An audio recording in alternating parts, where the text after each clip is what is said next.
So good evening and welcome to Eureka. I'm delighted to introduce you to Shobha Tharoor Srinivasan. Shobha is a children's author, poet, editor, and voiceover talent.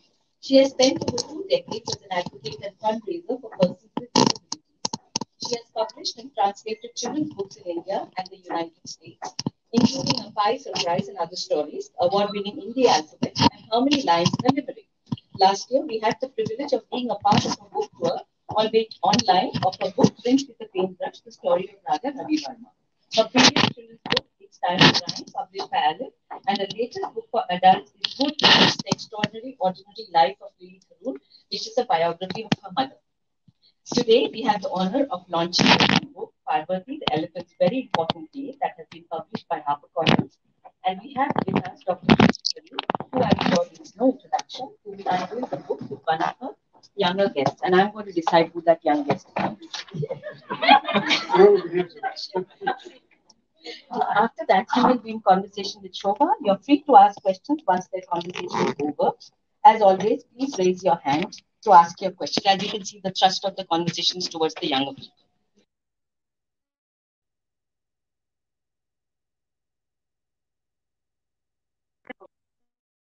Taken care of actually. Because the adults go at the back and let the children come forward. And at the end of the session, Shobha will be happy to sign copies for you. And I can see a lot of adults in the audience. So do pick up your copy, read it, and then gift it to a child. There is no better gift than coffee. There is some light refreshment at the end. Do have that also, but do get your book signed. And Anirban, the book. Yeah. Okay, so the alphabet I'm choosing is M. There's a child with the name M. Oh my God. There is.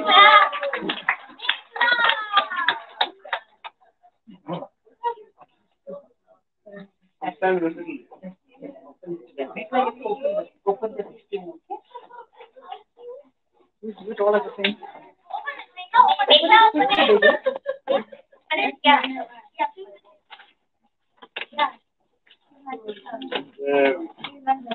Once you open it, you're going to hold the book up for people to see. All right. Did you open it? You want me to open it? No?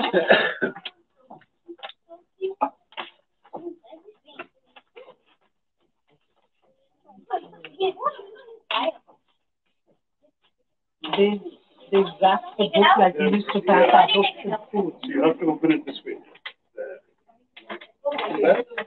There you go. Like, hey.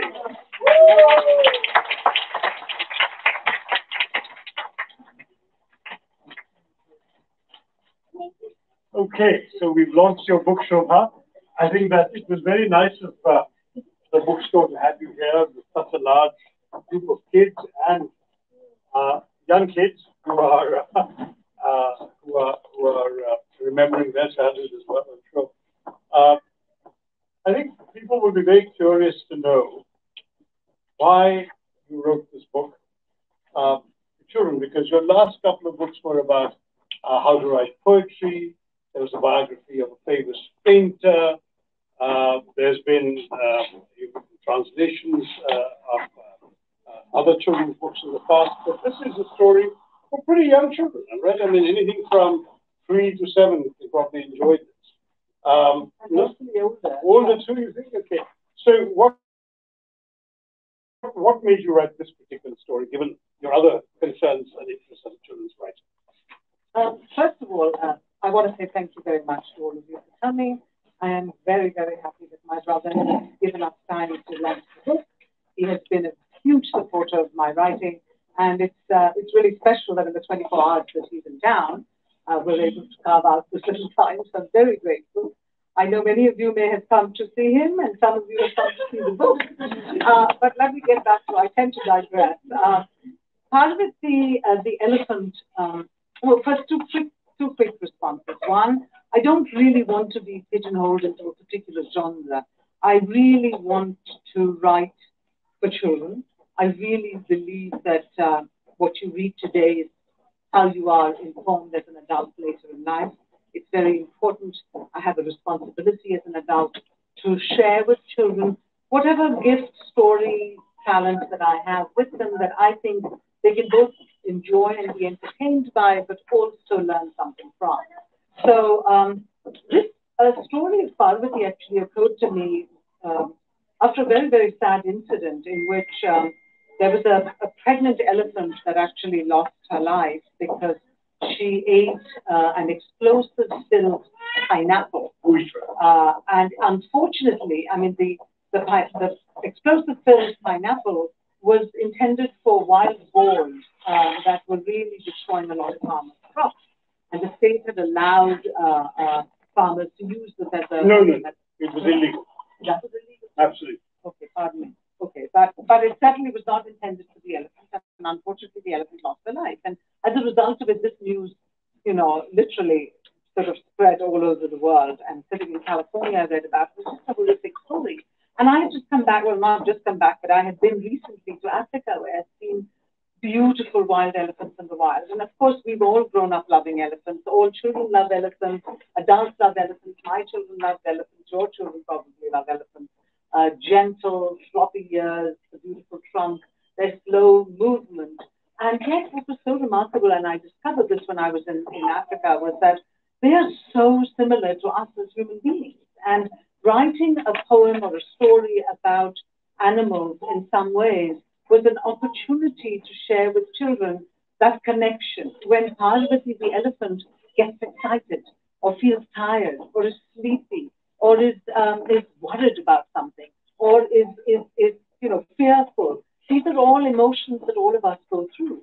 So to have an animal, anthropomorphized in a way that, in other words, feeling the same emotions is another wonderful way to make a connection, between the animal and the child. So those were all the very, reasons why I started writing. And the instinctive way I could tell the story was in poetry. And it doesn't mean that I've only written poems. I do write prose, as you said. But this poem just sort of came into existence in a beautiful way. And then I do want to thank, it was a manuscript I gave actually to an agent because they were looking for something from me and I had just finished it. And the agents were able to land this wonderful deal with Harper where they produced the story in the most magnificent way. If you look through the book, you'll see this is what we call a picture book in children's book language. A picture book is a book that has illustrations, but not just does it have illustrations, the illustrations advance the story as well. So, it's not merely the text, it's equally the illustration. So, whereas my other books are not necessarily picture books. The poetry book is entirely poems, and it informs about poetry to children, both poetic poems, literature terms, etc. Prose book of stories would do something different. The Raja Ravi Verma book was definitely more text-heavy, and the illustration didn't necessarily advance the story, but complemented it. In this instance, each page, you can, if a child is not able to read, they could look at the illustrations and understand the story. So just to answer that, I have many different genres that I'm working with, and this is one. Well, it's wonderful, and as you mentioned rightly, there's this whole way of treating the elephant as if she were actually like a human being, and the children can therefore relate better. So, by the way, it's quite remarkable. We've all heard about elephants having memory, but they also have intelligence. And just a couple of days ago, I read an interesting story about a place where elephants were using their normal walking paths or migratory routes were encroaching on some new human construction in India. So the humans put up electrified fences that they would administer a small shock to the elephants so they would go back. The elephants were so smart, it didn't take them very long to figure out what to do. They started breaking branches of trees, throwing the broken branches on the electric fence. That would then short-circuit the electricity, and then they would walk through on their usual route. But of course, the story came out because tragically elephants were then being run over or knocked down and so on in places where they were not meant to be, and that's why the fence had been constructed. But the elephants were not going to allow themselves to be stopped. So they do have brains, feelings, memories. We're finding out more and more about them. But tell me, Shobha, one question that troubles many of us is that many people do say that elephants are mistreated even at these temple festivals and so on. You've got an elephant who's very happy to participate and play this part. Are you perhaps being too generous to those who keep elephants in captivity and use them for these purposes? Should we just allow the elephants to run wild instead? I mean, obviously, in an ideal situation, I think all animals in their natural habitat would do the best. However, given the circumstances that the elephant, especially in southern India and in Kerala, is used, it's a state emblem. The elephant is a state emblem of Kerala. In addition to that, elephants are used, it's not a religiously, it's not used for Hindu festivals. Elephants are seen in church festivals and mosque events and everywhere. Elephant is this grand animal that is utilized by all. So as long as that is happening, I think calling the elephant to children's consciousness, because after all, they are going to be the stewards of our planet, is allowing them to see that they can, that there are ways to deal with elephants by learning about them. Hopefully, they will be the voice when something happens, and they will call attention to that. For instance, there used to be, I think, in Asian elephants now we have only something like 35,000 in the wild. Does that make sense? Whereas 400,000 in Africa. But we're losing elephants rapidly, year by year. It could be that in another 20, 30 years, people won't even see an elephant, whereas all of us have grown up seeing them, whether it's in a zoo or on a street or anywhere else. So I think it's important to not forget. I mean, I could have written the story using any animal, but I really, really wanted to talk about an elephant because elephants are very much a part of our consciousness, especially in southern India. And in addition, they are, I wanted to talk about the pageantry, the cultural differences, all of these. If you read this book, you'll get a lot of this, a glossary of Malayalam words as well. Just want to mention that. Yeah. I mean, you've used Malayalam words in the English text without even italics. They were the words you touched. So the italics was suggested, and that is definitely a prerogative of the publishing or the designer and the layout person. And I don't know if Nisha can answer that question, but I did sort of suggest it. But these days the idea is that it can all be, why not all languages be sort of part of our English language? It's an organic language. It's a language that adopts from all over. And we have ILO in the Oxford English Dictionary now, right? So we can certainly have some of these words. And I think children love to discover and learn something new. And so having an opportunity to learn 6 or 8 or 10 new words is great. And there is a glossary at the end. So you can, it's not that I've just used words and not explained them. So we do know what they are at the end of it. Well, I don't want to give away the story. It's fairly short and simple, and it's an easy story for kids to grasp. But is there a message, a moral, a lesson that you want to impart as well to your young readers?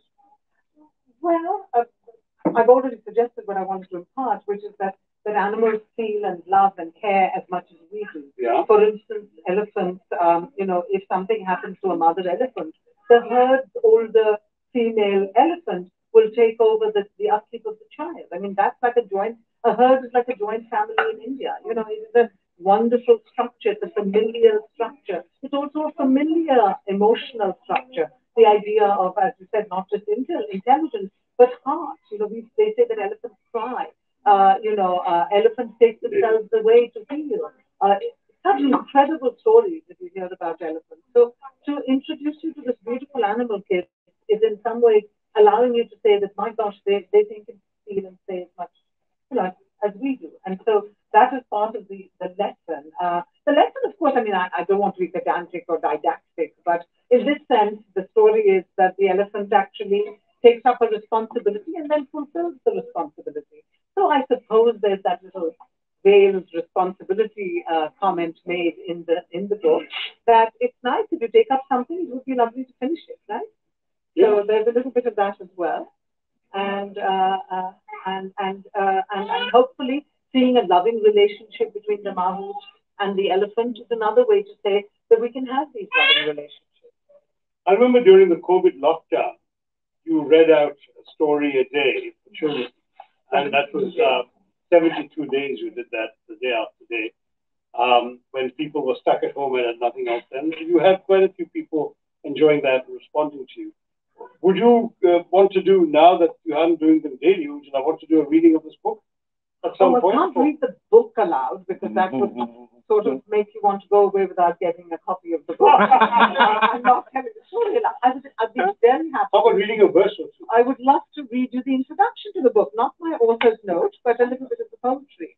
Thank you. Yeah, just read a couple of paragraphs. And by the way, the 72 stories that I read aloud were all from our classics, and they were all my rewritten versions of stories that some of you may have heard of already, you know, Panchatantra, Jataka Tales, all of that. It was great fun and a big hit.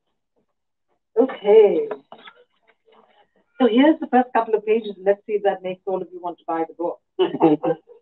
Parvati, the elephant, jumped out of bed one day, remembering with excitement that it was the 1st of May. Another Puram day was here.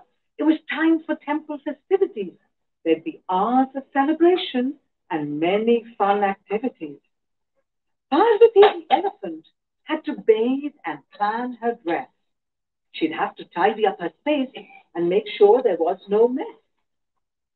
Today, she remembered, the royal family would come to town. She chortled, smiling with her thoughts. I, too, will sport a crown. There. Any questions, especially from the little ones, for Shobha Tharoor Srinivasan? And then I want to, when we are closing our remarks, I'd like to read to you just a few lines of a poem that from Mary Oliver, who's a very beloved American poet, who writes mainly about nature. But since we're talking about animals and we're talking about all of us being responsible for the planet, and especially the young ones are going to be stewards of the planet, if I may, I'd like to read that to end with. Sure. It's just a couple of lines, since I didn't read you too much of the book. And I'm going to change the words a little bit. Mary Oliver won't know, and it's because I want to pay emphasis to something that I think parents will enjoy. Teach the children. We don't matter so much, but the children do. Show them daisies. Teach them the taste of the winter greens, the lives of sunburst, the moccasin flowers, and the frisky ones, blueberries, and the aromatic ones, rosemary, oregano. Give them peppermint to put in their pockets as they go to school. Give them the fields and the woods and possibility of the world salvaged from the lords of profit. Stand them in the stream. Head them upstream. Rejoice as they learn to love this green space they live in. It sticks and leaves, and then the silent, beautiful blossoms. Attention, children, is the beginning of devotion. Thank you. Well, you all been very okay. Yes, please.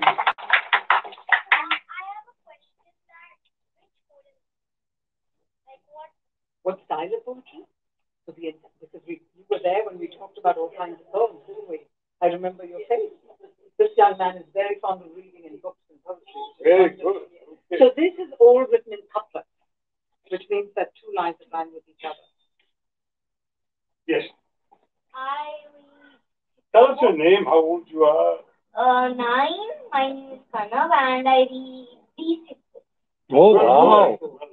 So this is obviously a thin book to you, but I'm hoping you'll still learn something new from it. Yes, and I read for my little brother. Oh, that would be lovely. Thank you. It's important to do that, isn't it? Get him as interested in big books as you. Mm-hmm. Yes. Why are you calling us stewards of the planet? Well, because at some point all of you are going to be responsible. Steward, I didn't understand. What is that? A keeper, someone responsible for, someone who takes care of. That's right. Yes. In my house, I see a lot of trash all around, but I don't throw. Good for you. You've already learned that it's not good to throw trash on the street, right? And you know what? It's one step at a time. That's what they say. One little lesson, and we sort of move forward, isn't it? If you don't do it, hopefully somebody will say, look at that little girl. She put her chewing gum wrapper in her pocket instead of throwing it on the floor. My mother. Well, there you are. Mother's responsibility to find the trash bin. I think that's bad. Delegate the problem. She's only a manager once.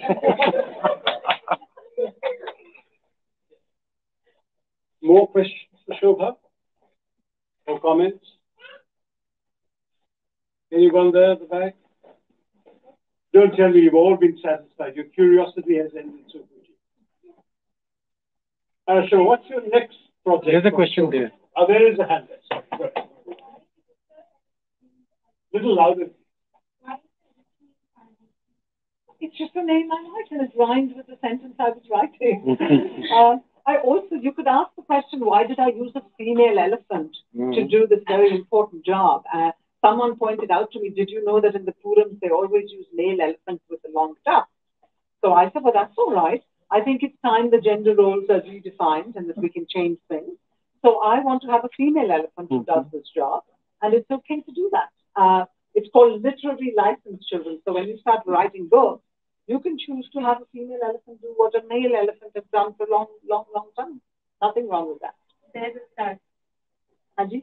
There's a There's a start, right? There you are. Yeah. Was there any hand in the back as well beyond that? Yes, ma'am. Hi, Sudesh. Shobha, you've used a lot of color in your book on rhyme and we love the different styles. So have you used any particular style in Parvati, or have you? So that's what this little boy asked me actually. So he said, did you use a particular poetic style for this book? So I said, well, it's a simple, it's a storybook in rhyme, right? So I needed to advance the story, and I worked with a very simple line, which is just uplift.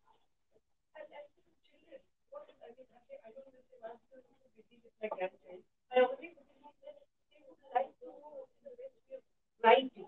So can each child find his or her own style? Do you have any? Absolutely. We talked about that when we talked about poetry, that there are so many different poetic forms. You know, you can write in couplets, you can write in quatrains, you can write a limerick, which is 5 lines, you can write an unrhymed poem, you can do an acrostic where all you have to do is sort of make sure that your poem talks about the word that you're spelling out. So there's lots of different ways to do that poetry. This little girl has one more question. Go ahead.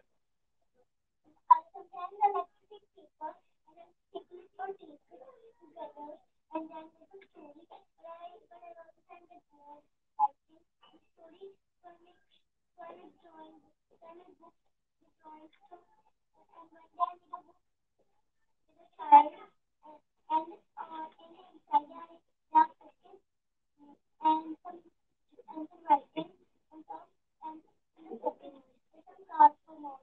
Oh, that's a very creative idea. There's a lady here who does crafts. You can talk to her. She might do classes or something. She makes all these pockets and things. I love crafts. No, that's lovely. Yes. I wanted to ask, if you want to write a book, how do you choose the name or the title for the book? So, you know, sometimes the publisher will come up with the title. In my case, I wrote my own titles, and we can have a conversation if they don't like it. You think, in this case, the story is about Parvati, and I wanted a title that would be intriguing to children. So, the elephant's very important day. Would maybe pique your curiosity. But you have to tell the little child about stories. What's your name, by the way? Sakira. Wow. Unusual. About stories, you know, what you could do in a group sometimes is, we used to do that when we were children, and we always wanted to stop at my brother's spot. Someone starts the story, and then you stop at a crucial place, and then the next person continues the story, and then the next person continues the story. It's a little bit like a Chinese whispers. I don't know if you've heard that term, and maybe that's not a politically correct term, but it's not. But you know what I mean, where you start something and it goes around, and at the end of it all, you have a fabulous story. Yes. Yes, Loki. Oh, you were just scratching. She was stretching. Shobha, can I request you to give this from your side to the young girls who open the book? Yes, of course. And one to the little one who's very conscious, going to be a very conscious citizen from her Yes. activity. So if you don't mind, I mean, it's from your side, from small gestures, nothing else. Here you are. So this lady who does a lot of craft building and craft making and art.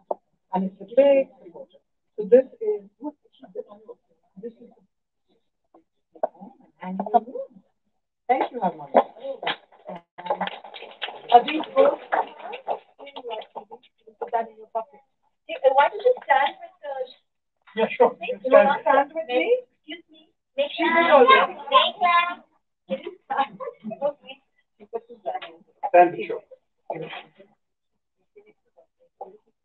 Hi, you want me to stand with this? Is it okay? Yeah, that's fine.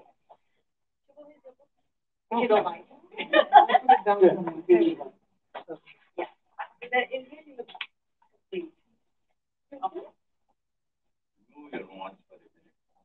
Make love हो गया ना? Yeah, that's right. Smile. Thank you. So much. Dr. Tharoor, can you come in? Hi. Very good. Thank you. You can put your mask on if your mom doesn't mind.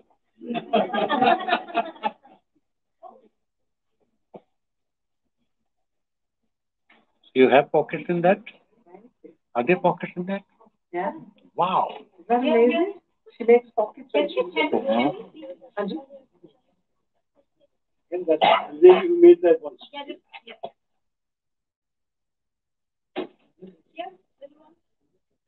Shobha.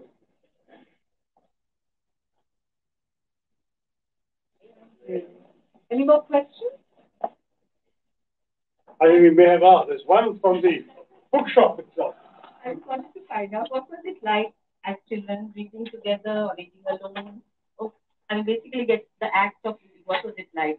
We didn't really read together because A, I was the wrong gender from their point of view, and B, I was 4 years older than that. Mom also. We did a lot of word games together. And Mom and I still play Scrabble every day. And when Mom actually read aloud to each of us when we were very small.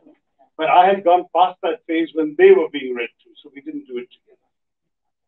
So that's, Now I have my hand up. Apart from the biography that you've written about your mother is mainly concentrated on children too. What is the reason? Because they are the stewards of the future, or? Yes, I think, well, that's a very good question, Loki. I wish I could tell you. I read to children when I was growing up. I read to my own children. I'm now a grandmother, so I have little grandchildren to read to as well. I'm surrounded, in that sense, the children are part of my everyday existence. I feel like telling them stories. Very often, both my grandson and granddaughter, who are now the immediate kids in my life, whereas my children too would ask me to make up stories. My granddaughter especially loves me to make up stories. And I run out of these stories that I have to make up every night. So, writing to them sort of became something that I wanted. Did you have them in mind when you started writing? Well, I don't know. I would like to say I did. But then each story sort of comes to me, and when I have that, when I talk about the elephant, I want everybody to read it. I really do. I think it's so important for us to sort of be able to love the animals that are around us, to recognize that we could actually lose them in the next, decade or two, or maybe a little longer if we're all careful. That we all have that kind of responsibility. And I genuinely, like I read Mary Oliver, I think it's so important for us to recognize that we all have a responsibility as mothers, as teachers, as educators, as writers, as authors, as parents. So in some ways, it's just came to me naturally. I don't know. So I can't really say why did I. I wrote a lot of other very heavy technical kinds of writing in my day job for years before I moved to this. I was and now you've written an adult book as well. Exactly. Yeah. I'm a director of development. I wrote technical grants for government organizations and all of that. So I am able to write other things. I can't say that I have the imagination to write a long work of fiction for adults. Somehow, right now at this point, it's not something that's occurred to me. That has been something. But for children, also you require tremendous imagination. You do. But for instance, I felt I was able to say an effective story in this book, but do it in 500 or 1,000 words, right? So you don't really need to be sitting at it for many, many years. As you know, I also do voiceovers, so I do a lot of that kind of storytelling as well. So there just hasn't been enough time to do everything. One more hand at the back there, I think. Yeah, sorry. Go ahead, young man. Sure. Was it lady at the back? No, there's a gentleman. Yeah. Yes. Lucia. Who is your favorite author apart from Shashi? Favorite author? I can't really tell you. If I'm really affected by a book, right now I'm reading Barkha's book and it's superb. Before that, I read an African writer that you may not have heard of, who wrote an incredible story about a village that she just wrote about. It wasn't her village, in which large corporations were destroying the village. So, that story fascinated me and I liked it. I don't want a book that I can't understand. In other words, you can write superbly well and not necessarily confuse the writer. So I'm not that much into fantasy. I prefer more direct stories. But otherwise, I can't really say I have a favorite writer. I do love poetry. I read a lot of both adult and children's poetry, and I enjoy that. Thank you. Yes, yes. Oh, sorry, it was the first. Do one of you raise your hands first? Yes. Go ahead. Yeah. I had a question that can you come to my school and all? Oh. But I already came to your school. For this book. Yes. For this book. You know what to tell your teachers when But she's going away. She's going I'm away. leaving to go back to California in the first week of June. Are there poisonous snakes there? Poisonous snakes probably everywhere, but more on the hills or the Death Valley or the desert and all that. Not where I live.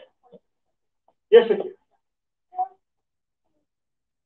I was thinking about one day you make a solar unicorn.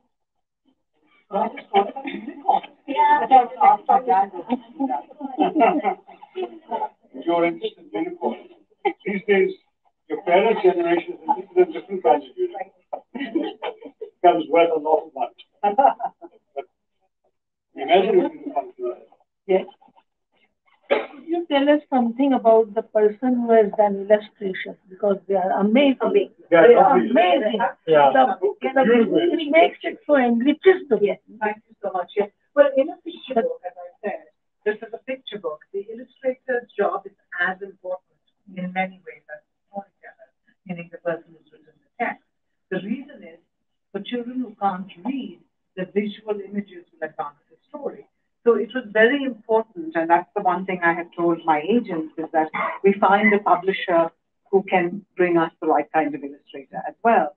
Tanya Vyas, I have to admit, I have not met. We've only met online. She's shared pictures with me. I've approved it. We've had to make very few changes. Just a couple of things about instrumentation, the instruments in the Panjavadyam.